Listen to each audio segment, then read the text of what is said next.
Joe, thank you very much for allowing us to come and meet your family. And I just want to make one aside. Mr. Ols, I want to say thank you for your service. This June the 6th will be the 66th anniversary of the invasion of Europe, and Mr. Ols was on the second wave at D-Day. And so just let's say thank you for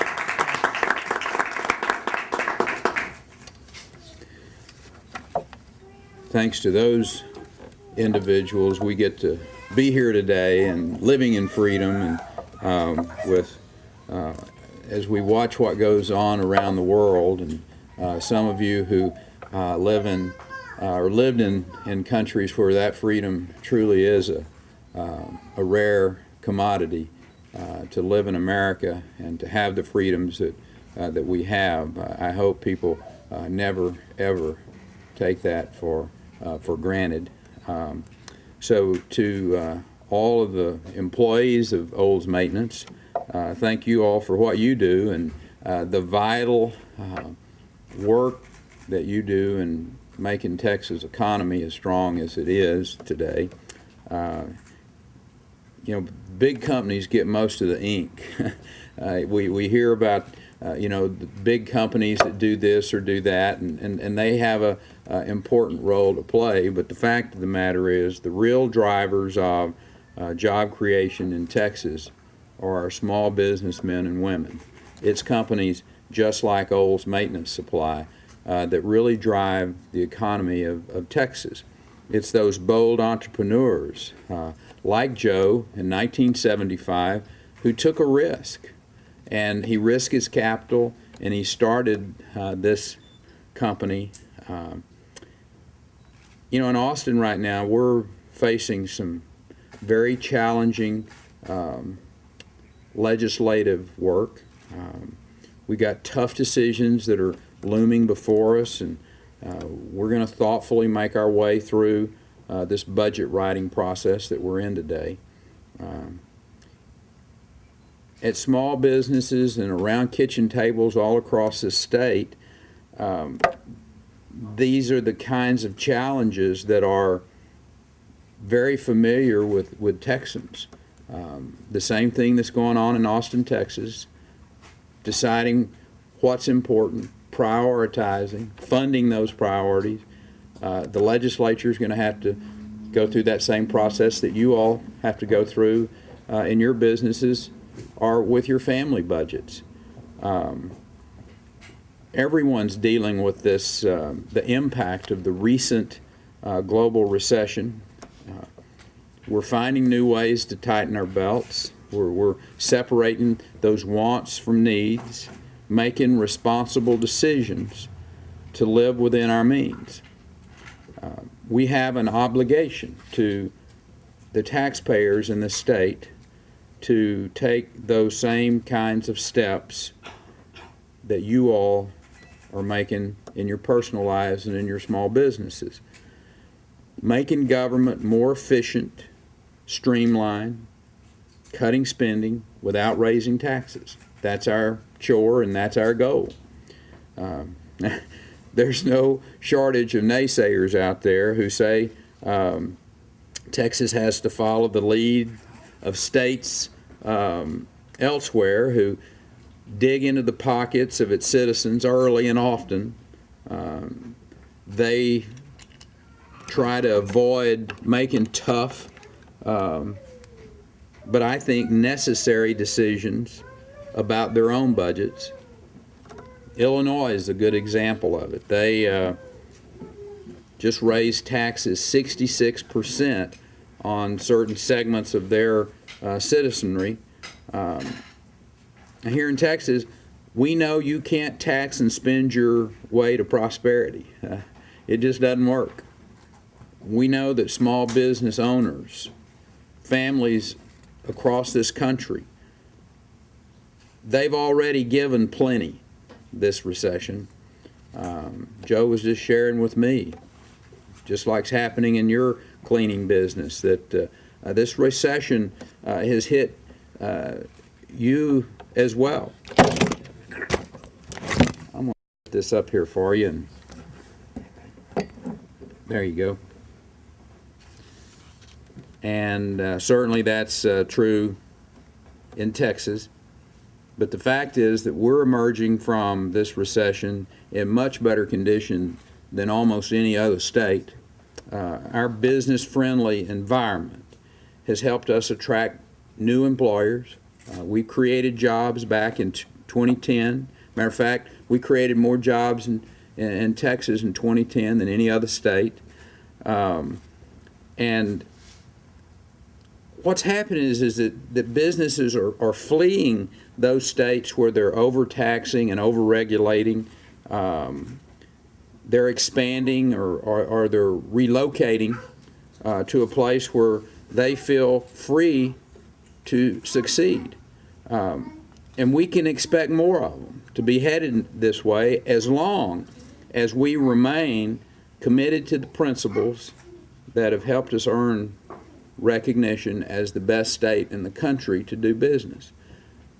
Our unemployment rate has consistently stayed at least 1 full percentage point below the national average. As I mentioned earlier, we created more jobs than any other state in 2010. Our job growth rate last year nearly double that of any of the other top 10 states, those big population states. This legislative session, we have to take every step possible to preserve the climate that's made all of that possible. It didn't happen by accident. It happened because over the last decade, we've made some principled, thoughtful decisions about not taxing, not regulating, not litigating our citizens so much that they decide that they're either going to cut back or leave the state as they have in other states. And that's one of the reasons I asked the legislature to make our small business tax permanent. Last session of the legislature, they gave that small business tax to 40,000 additional businesses, but they only made it as a temporary, and I want to see that made permanent. You know, balancing our budget without raising taxes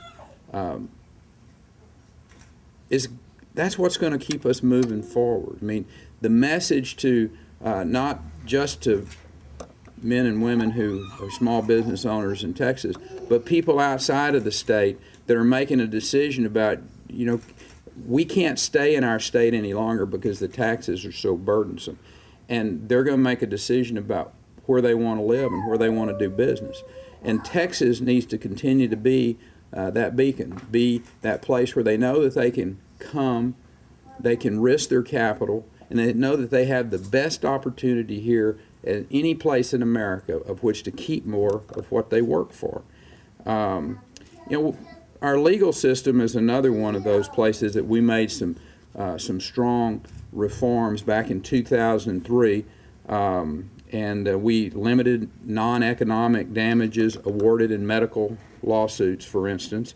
And the results of that has been overwhelming. We got 6+ years of data now of which to look back at. Insurance rates for doctors are continuing to ease. Thousands of Texas doctors are being able to continue to practice medicine in Texas.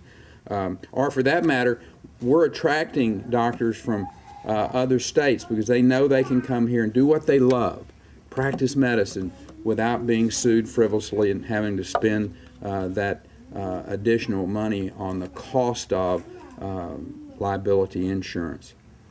I happen to think we need to take the next step in tort reform and adding a loser pay component to our legal system, in which those who file frivolous lawsuits and lose are required to pay the court costs and the legal expenses of those they sued. Texas is one of the few states that doesn't have an early dismissal option for those obviously frivolous lawsuits, and I think we need to change that. I think we need to have that in our statutes as well. We also need to set up a system of expedited and limited discovery, and particularly for those lawsuits whose claims are between $10,000 and $100,000.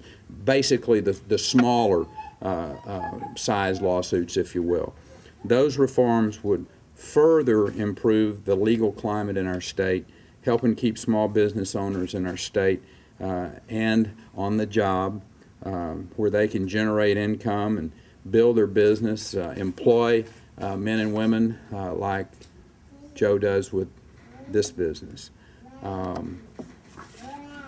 The steps we take in Austin this session have to answer the questions. Are you being good stewards of the taxpayers' dollars? And how do we create new opportunities for Texas families and employers like Joe? That's some basic questions that we have to ask for every issue that we face in Austin. By keeping our families and our small businesses strong, we'll continue the prosperity that we've enjoyed in Texas over the past decade. So, Joe, again, I want to say thank you to you and your family for not only having faith in this great country, living the American dream, but also for continuing to stand up for those values that you and your father know are worth fighting for in every sense of the word. So thank you for allowing us to come and being a part of your business today.